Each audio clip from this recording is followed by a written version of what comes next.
I'm R.A. Schwartz, and welcome to the Winsidr Show, where it's all about the W. New year is here, but we still have tons of questions to answer about the state of the WNBA. Will there be a season? A lockout? Unrivaled has started. College hoops are heating up. It's a busy time early in the year for women's basketball, and I'm joined today by the great Mitchell Hansen. So let's dive right in.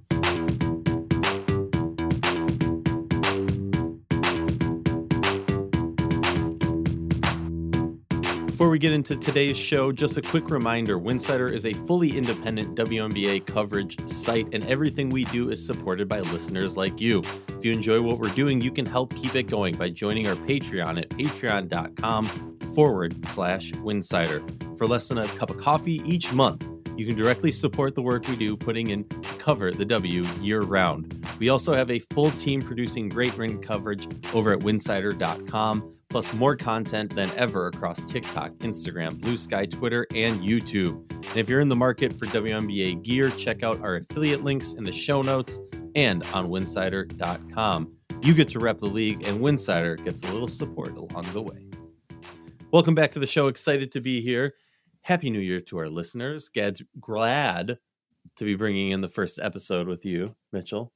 Happy to be here. I appreciate you having me, and Happy New Year, Happy 2026 to everybody that's listening.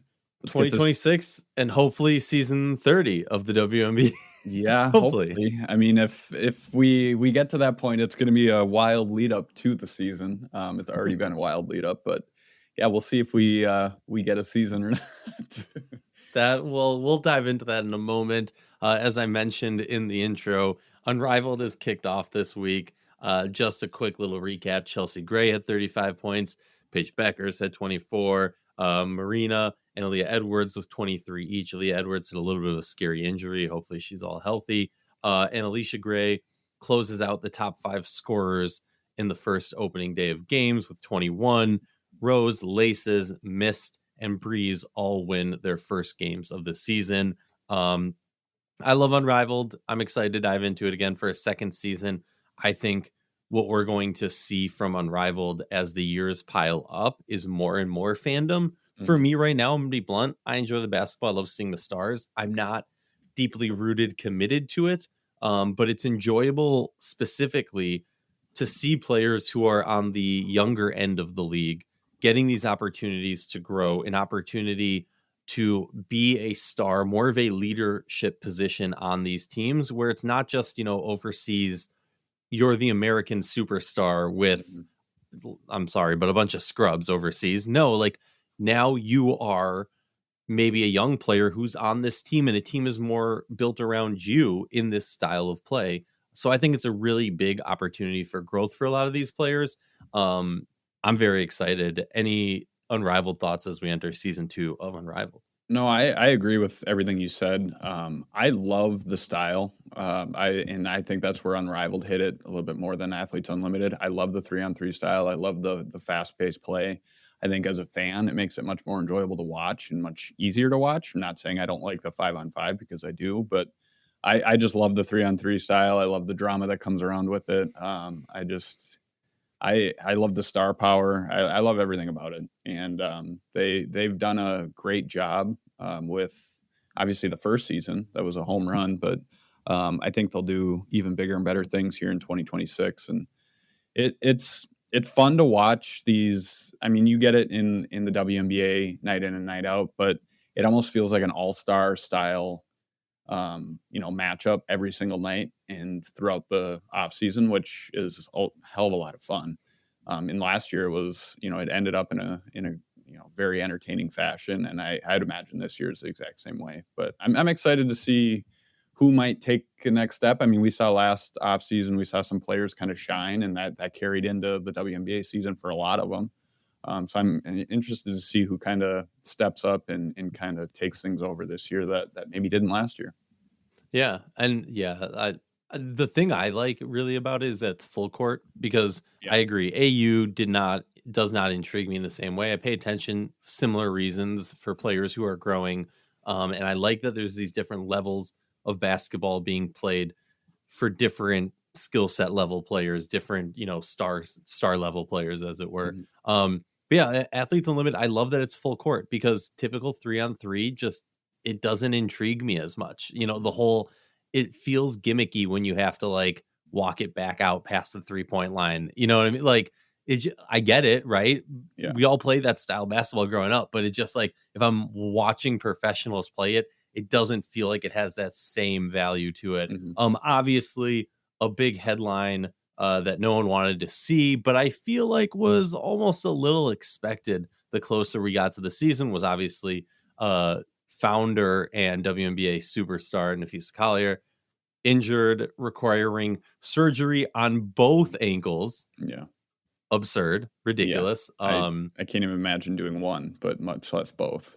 Well, also like I'm thinking about it career wise. Okay, you're literally like in a wheelchair, I would assume. Like, how do you do like, I don't know what the recovery process is. I ain't no doctor.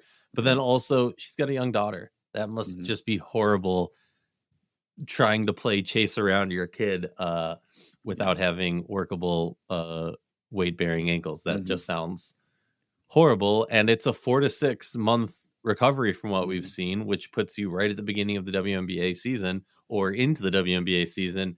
Obviously a huge blow for the Minnesota Lynx. How do you think that impacts? Because like, let's be real. How do I word this in a nice way? In most professional sports, this would be a topic of discussion. I'm not saying we need to go down a clickbait, rabbit hole of Fee's having both her ankle surgeries. Can you commit to her being your superstar that she's been moving for? I'm not there. But what I am saying is we are in the most unprecedented time in WNBA history where we have 2 expansion teams coming this season. According to my sources in the league, teams have not been informed on what the expansion draft rules are. It's past January. The expansion, the WNBA draft is supposed to be in a couple months. The expansion draft, free agency is supposed to start not any day now, but very soon. There's so many things that are meant to happen. And like we said in the beginning, there's not even a new CBA. We might not even have a season. And all of these signs to me are lining up that we're going to have a stoppage or a shortage or whatever the proper term is. But I guess like I'm jumping ahead of myself because we're going to talk about rosters and whatever, but how much does that type of injury and the unknown of the upcoming impending everything, where's your head at, I guess? Well, when it comes to just the timing of the news, I thought it was a little kind of curious of why didn't it just happen at the end of the season or right away?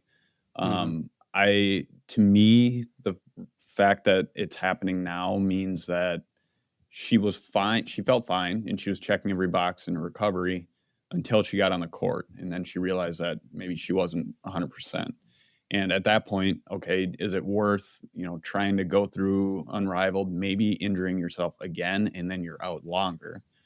So I think it was just a matter of they sat down and they thought about specifically the WNBA season of what's important to Fee and what should she prioritize. And I think that she chose the WNBA, which, Lynx and Lynx fans have to be, kind of happy about, I guess, for lack of a better term, when it comes to somebody having surgery. But, when it comes to specifically the WNBA season, I mean, any other player, I would say that, maybe, or maybe not any other player, but if it was another player, let's say another star, I'd be a little bit more concerned on the timeline and just kind of it butting up to the WNBA season. But we've seen Fee, come back from giving birth to a child to come play. And she, granted, she wasn't at 100% at that time, but she still, even 60% Fee is, a lot of teams would still take that. So, I mean, could we see her miss some time? Yeah, I think we could. Depends on how fast she recovers, how her body responds. I mean, ankles are no joke. I have a sister that had ankle surgery, and she's still, she had that in October, and she's still, pretty slow on it right now. So it does take some time, and it's nothing to mess around with, let alone 2.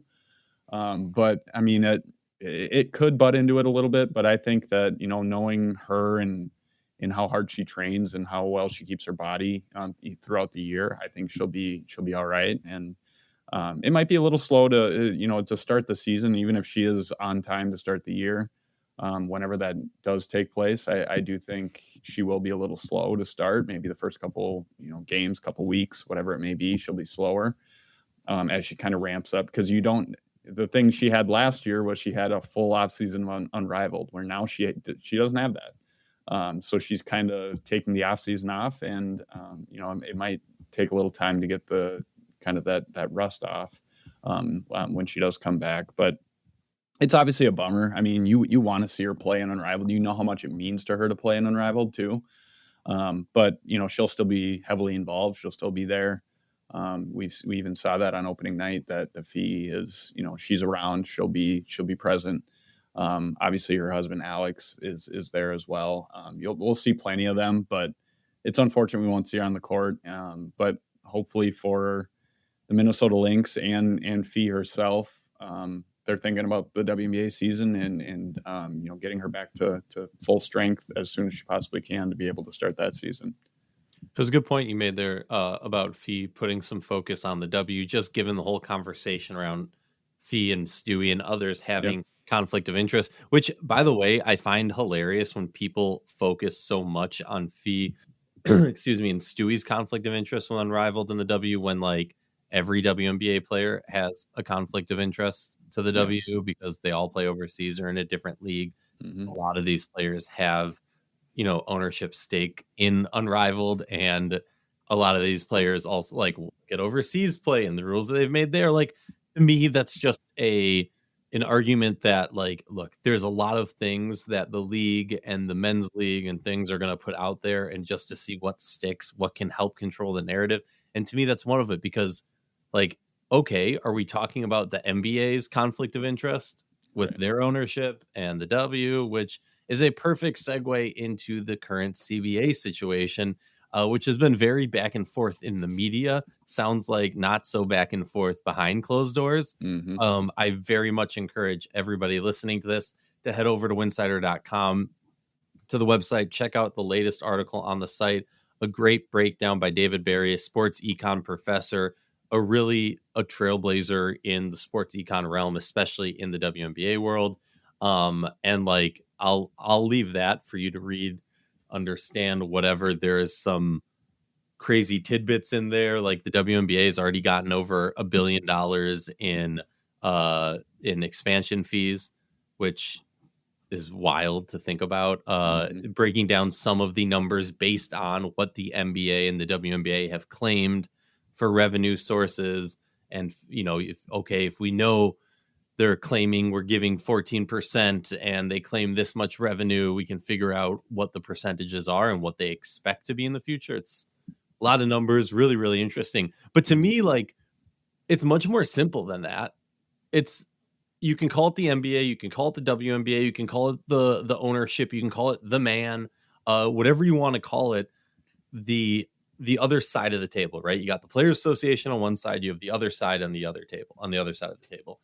And that other side is doing the exact same thing we have seen throughout the whole existence of the W. Mm-hmm. It is, okay, there's been big growth, or there has been, growth of 5 steps. I'll give you half a step in, like, money for that growth. I'll give you half a step to every 10 steps, it feels like. And like, it's just the offers that they make, the possible, like, great, I think a few weeks ago, maybe a few months ago at this point, there was like a leak that was out that, you can make $1.5 million. A player can make $1.5 million in a season. It's like, well, no, they can make $1 million. And then if they are an all-star, MVP, defensive player of the year, a champion, all these things, then you can make a half. Like, we saw that already in the last CBA. It's the exact same thing. And then the only way you can meet these other marks if you hit crazy, unattainable benchmarks for viewership, attendance, things like that. And then on top of all that, like, Kathy has generally been out of the spotlight since her last clash with Fee, which seems like, round 2 also went to Fee, maybe round 1. Or maybe this is like a round where Fee's ankles are the loss for her. I don't know. There's some joke or something in there. I don't know. It feels like the NBA is stepping in now. And it just doesn't feel, I mean, literally last night when we're recording this, last night was the opening of Unrivaled. Fee was interviewed on the sidelines, and she basically said she doesn't expect a deal, and had some more harsh words, another shot across the bow. So maybe Kathy will pop up again in the next few days. But it just, like, I don't remember a time in my watching or covering the league, which spans for almost the whole existence of the league, when it was this concerning that we would actually have a season, which is hilarious given the argument from the league side for so many years is if you mess around, we won't have a league. And now we're at a point where we might not have a league. I don't know. What are your thoughts? Yeah, I mean, give credit to the players. They're standing strong, and as they should. I mean, they have all the leverage right now. You look at what we were just talking about, Unrivaled. They have that leverage where they could essentially, if there's a lockout, they could have another Unrivaled season if they really wanted to. There's no stopping them. So the players they have nothing to lose. They're still making money. They're still getting their endorsements. They're still they're making more money in Unrivaled if they're playing in Unrivaled, and if players are playing overseas, they're making more money than they would in the WNBA anyway. So there's really no, with the exception of there not being a WNBA season and the players not playing for their teams, there's really nothing to lose here. So I don't get where, I guess why the WNBA is standing so strong. I mean, I get it. I mean, it's a negotiation. You're not just going to give the other side everything they want. But I mean, it's the fact that we're also seeing or hearing a lot of, basically finger pointing from both sides. To me, that means they're very far apart. They're trying to leak information that applies pressure to the other side. The players are not, shy on applying that back. I think that the WNBA has tried to leak some stuff that's put some pressure on the players, and the players shot back immediately. So I mean, it seems like they're in a, which they have been for months, they're in a standstill, and they're both kind of putting their feet in the sand and not moving. And that's obviously not going to, end up beneficial for anybody. The only, I guess, side that's going to lose something on this is the WNBA, because they have no product on the floor, if that's what we get to. But when it comes to Kathy, I mean, I'm very surprised we haven't heard anything from her, to be honest. And to me, you brought up the NBA side of things. To me, it almost seems, and this is going to sound like a shot on the WNBA, but it seems like Big Brother stepping in to kind of make this thing happen. And that's a very, I guess, kind of concerning or eyebrow-raising thing when it comes to Kathy and her future with the league, I think. Just because, if somebody else above you kind of steps in, that doesn't usually bode well for you who's getting, that somebody's overstepping. So, we go back to the beginning of, the negotiations, the beginning of the offseason, where a lot of people are asking, well, what's the future look like for Kathy? Will she get through the CBA negotiation and then part ways? The fact that we haven't heard from her, I think that's more likely now, because if she was kind of this figure that's going to be here no matter what, or guaranteed to be here for years to come, she would be stepping in, she'd be making comments. But to me, I don't know this for a fact. I'm not reporting it, but it almost seems like somebody had told her, hey, just let us handle it. Like, just stay out of the limelight for now, or stay out of the spotlight, and we'll take care of things. But I don't know. I mean, we've been playing this game for months where I'm like, okay, something's got to happen. And it's just not. And that's very concerning, especially when it comes to this specific offseason, because we have so many players that are free agents. We have 2 expansion teams. We have a hell of a lot to figure out before we even get close to the season. We got the draft in April. Like, there's a lot that's going to happen here in the next couple months. We always talk about once the calendar year flips, things happen very fast. Well, they can't happen fast right now if there is no CBA in place. And for now, it looks like that's going to just keep getting pushed back. And I don't know. I give credit to, like I said, to the players. I had somebody or a couple people had said to me on social media that, the players owe it to the WNBA, or, for years, the WNBA wasn't as profitable, and now the players are using that to their advantage. The players now had no control over that. Players now had no control what happened 10 years ago. And, the fact that they are as profitable as they are now, or however much they've grown profitability wise, interest wise, whatever it may be, that's a credit to the players now, and they deserve to get compensated for that. I mean, I would say it's even a credit to all the players, and also any money that the league like put into it, they've made back tenfold. You know what I mean? Like that's why it's like, look, it is so often. I think people who like to defend leagues in this kind of lose the sight of the fact that this is a company that makes money, and if they're able to play their employees less, they make more money. Yeah. If they have to shell out less money, they make less money. And everyone wants to make more money. But you had two comments that kind of stuck out to me.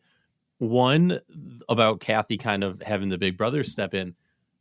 I completely agree. I think it's very concerning for her. I also think it's pretty funny in the dark humor sense of like, think about it from this perspective, my perspective. Kathy is a figurehead. Kathy can actually, like, what can Kathy actually offer? If I was the players, I would have gone to the first meeting and said, like, you don't actually, like, maybe I'm being a jerk, but I would have been like, you don't actually have the control to give us what we want. Yeah. Bring in your boss. Like, it's like when you're, you have a customer, whatever issue, and you call customer service and the person's like, I can't do anything for you. And you're like, I know you can't. But I also know that your company wronged me, and I know that your boss can do something. Right. Let's talk to the boss. And you move up the chain of command. And yes, that is a very bad sign for Kathy, because if you're the NBA, what do you want from the league office? You don't want to have to deal with that. You just want them to take care of it. You don't want to have to waste any of your time. You're working on the men's side. You want to make that money. You want the W to stay in its place. And that's not what's happening. And the other thing you brought up, which I think is a really interesting topic, aspect, perspective, and I agree with you in many ways, is the players have never had this much leverage before in their life. Yeah. The players, and I don't mean like women athletes have never had this much leverage in the history of women's sports, and they need to take advantage of it. Whether you think that they're pushing too hard or not hard enough, the fact is they need to take advantage of it. And what you said about all these other opportunities overseas, Unrivaled, AU, making more money the past couple of years through the W, having NIL coming out of college for a lot of these young players. Yeah. So the superstar vets, those players have huge sponsorship deals. And yes, you're probably not getting full payment of that this season. If the W doesn't happen, I think Sue Bird commented on it. You don't get your sponsorship deal with Nike if you don't play in the WNBA season. I get that. But what people don't understand is like the money's already flowed into them, right? For the past 8 years, they're making $72,000 a year.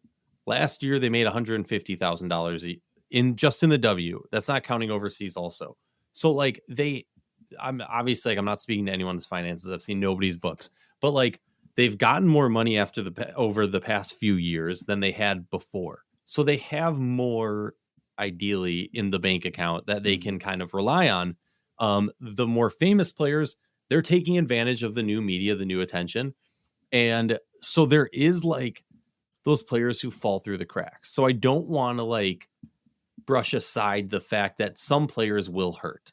Right. Oh, yeah. But to the same and again, if this is a multi-season holdout type thing, a lot more players will hurt than we currently see now. But to do a 1 season or even half a season holdout for the WNBA in a grand scheme generalization perspective, I think it makes sense, and it's almost too easy not to do it. And they would almost be failing if they, were playing, golf cart chicken or whatever and pulled out or pulled to the side before you crashed. Just my thought. I wonder too, like what happens with maybe the pressure from the networks, and that being, the big names, ESPN, CBS, whatever. I wonder, Amazon Prime now, I wonder if they start to apply pressure to the WNBA that, hey, we're going to pull back. Maybe this is a breach of our contract. Maybe we're going to, end our contract if there is no WNBA season. We want Caitlin Clark on our networks. We want Paige Beckers on our networks. We want Nafisa Collier, Asia Wilson. And if they're not getting that, I mean, Unrivaled right now, they have, they have that exclusive TV deal that, that these other networks that are involved with the WNBA don't have. and they don't have that. It's not the same relationship. So those networks are going to be equally as upset too. And that's obviously going to apply a lot of pressure to the WNBA as well, because they can end up losing money there, let alone losing money to the CBA. So why not get this over with and, kind of cave in, maybe lose a little bit of money, but then you're getting all of that money in TV deals, because they have 75 different broadcast, I think, partners right now. But I don't know. I'm curious too of that situation and how that maybe plays a factor as well. Everyone needs, seriously, go check it out. It's really interesting. Winsidr.com, check out the article by David Barry. Really breaks down the numbers. Obviously, not everything's public, so you have to do some of your own math to figure it out, but he breaks it down quite well. This brings me to kind of our last two topics. They kind of blend together. And this is maybe fans aren't going to find this as interesting. This is a deep level topic for you and me. How, as media members, do we cover the league when 80 to 90% of the league is a free agent, when there's an expansion draft coming in a month and a half, and we don't know the rules to it? When, we don't know what the CBA means. We don't know how to build we can't even pretend to imagine that the free agent period has started, because we don't have a CBA, and we can't even imagine the CBA has happened. And everywhere you turn, there is a pitfall. How do you cover the league in these times? I mean, it's literally in a standstill for everybody. Everybody's just waiting to see if there's a deal. If there is a deal, then what are the numbers? What does everything look like? And then things are going to just happen in a flash if that is the case. And it's tough too, on a similar note, looking at the draft. So I'm watching these college players. I'm like, oh, that person would, be a good fit on, the Aces. This player would be a good fit on the Lynx. Well, I don't know if that's indeed the case, because I don't even know who's on the roster for any of those teams. So, I mean, you can just base it off of what we saw last year, but that's going to be completely different. It'd be different, a different story if we didn't have an expansion or two expansion teams this year. If we just had the same amount of teams as we had in 2025, maybe it's a little different, because then you can kind of, these players are guarantees to come back, whatever. But we have expansion teams, and we don't know what the hell is going to happen with them. And we also don't know what, 90% of the league, what they're going to do in free agency. So it's going to end up being madness. I mean, we talked about this even, at the beginning of the 2025 season, how this offseason was going to be crazy. Now that we're maybe 2-3 months behind schedule when it comes to the CBA, it's getting even crazier, and we haven't even gotten there yet. But it's going to go from right now, covering the league is basically kind of nothing. I mean, you can monitor what players are doing this offseason overseas, Unrivaled, AU, whatever. You can kind of assume that some players are going to go certain places, but as soon as that CBA deal is agreed upon, whenever that is, and free agency starts, we better get our sleep now, because we're not going to be getting any sleep at that time, because deals are going to be happening fast and furious. We could be getting 20 deals a day. Who knows? I don't even know. But it's going to be wild, because they're on a condensed schedule now when it comes to planning for the offseason. And I don't even know how the teams plan for it, because you look at any front office, any coaching staff, they use this time to analyze the college game.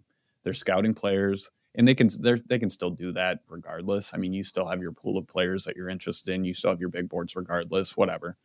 But how do you key in on areas of need when you have no idea what your roster looks like? Most teams have 1 to 3 players under contract, whatever it is. And it's just, I've never experienced something like this, where I just literally have no idea what's going to happen and how do you even articulate that? And it's tough, but it's wild. It's wild. So then I ask you crazy questions like this.